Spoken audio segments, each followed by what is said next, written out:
Welcome everyone to this week's assembly.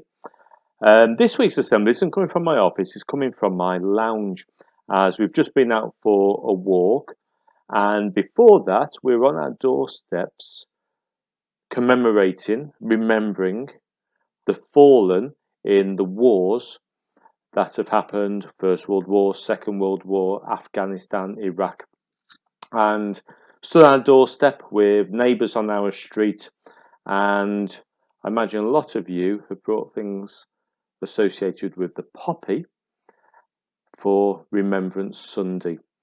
And my assembly is about remembrance this week, preparing for Wednesday, where we will mark the armistice, the ending of World War I, at 11 o'clock with a 2-minute silence.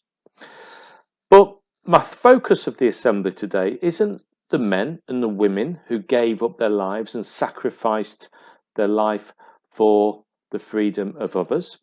I'm going to look at the animals who served during the war, and it's inspired by a walk I took earlier. So would you like to see the video? Okay, roll the video. So it's Sunday afternoon, we've come on a family walk above Bacup in the Rosendale Hills, and there's 4 of us, but just in the last few minutes we've been joined by another couple of characters who maybe want to join Mr. Ellis and his family. So should we go and say hello? You going to say hello to all the children? Hello. You going to say hello as well? No, more interested in something happening over there. Right, so we'll see if they're still with us at the end of the walk. Bye. There are plenty of ways of finding out about animals that served in the wars.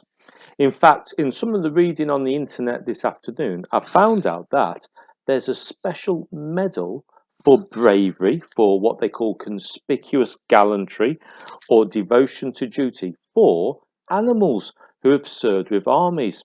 And the British one is called the Dickin Medal, after a lady called Maria Dickin, who set up a hospital for sick and injured animals.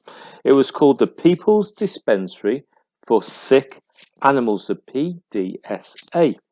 And the Medal of Honour has been awarded to, listen to this, 32 pigeons, 18 dogs, 3 horses, and 1 ship's cat. But as I say, one of the best ways of finding out about animals is about reading their stories. And there's no better author for reading about animals in wartime than Michael Morpurgo.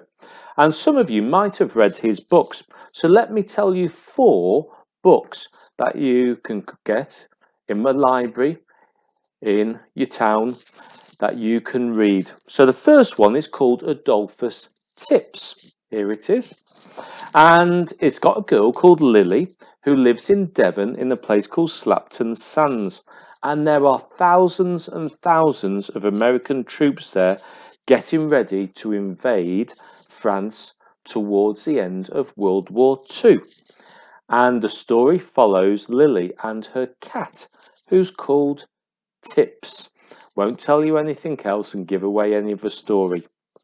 The second one is from a different perspective. It follows a mother and her daughter called Lizzie, but they live in Germany. And this book is called An Elephant in My Garden.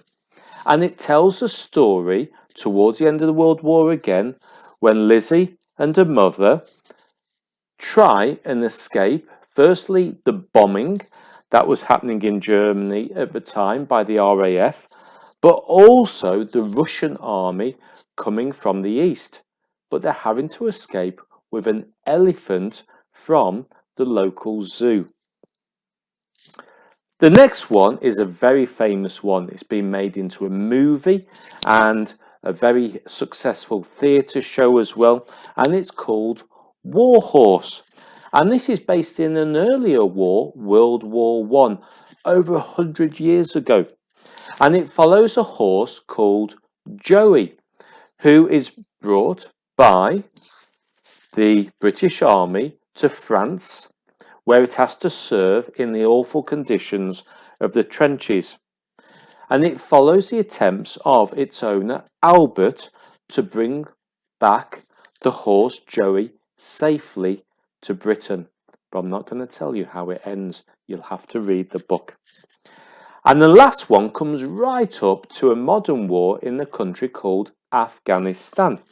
And it's a book by Michael Morpurgo called Shadow. Here it is. And it's about a Springer Spaniel. And a boy finds it, looks after it, but I'm not going to tell you what happens next. Again, you're going to have to read it. So, I hope you're inspired to read one of those books. So let me tell you what they're called again. They're called Adolphus Tips, about a cat, An Elephant in My Garden, about that mother-daughter Lizzie escaping from the bombs and the Russian army, War Horse, about a horse called Joey, and the last one, Shadow, about a Springer Spaniel set in Afghanistan. So I hope one of those will inspire you to read. Do you want to know what happened next on my walk? Okay, roll the video. So this is where we're walking. We're going up this V-shaped valley, and if I just turn around, yeah, we haven't lost Jane or Alex or Grace, and yeah, the donkeys are still coming with us. Oh no, they've changed their mind. They found something far more interesting. There we go. Right, donkeys, shall we all wave them goodbye? Bye, donkeys. Thank you everyone for watching today's assembly. Remember, Wednesday 11 o'clock we'll all be sharing in a 2-minute silence in our school, and that will be people over Lancashire, over Britain and around the world who'll be sharing in that silence, as well as remember those who have fallen, who have given their lives and also their health in wars that have gone on in the past and the present day as well. So thank you very much for paying your respects at that time as well. So to finish off the assembly, thank you to everyone from Spring Hill Primary School and Haslingden Primary School for sending in your photographs of your work this week. So we'll finish off with your work in your gallery. Roll the video.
So it's we've lost the donkeys, but we've found a couple of beautiful horses, and in this field just down here I found a spare carrot, and we've just fed them there. Jane, what did the horse say about the carrot? Still chewing. Still chewing. Let's see. Oh yes, he's enjoying that one. Brilliant.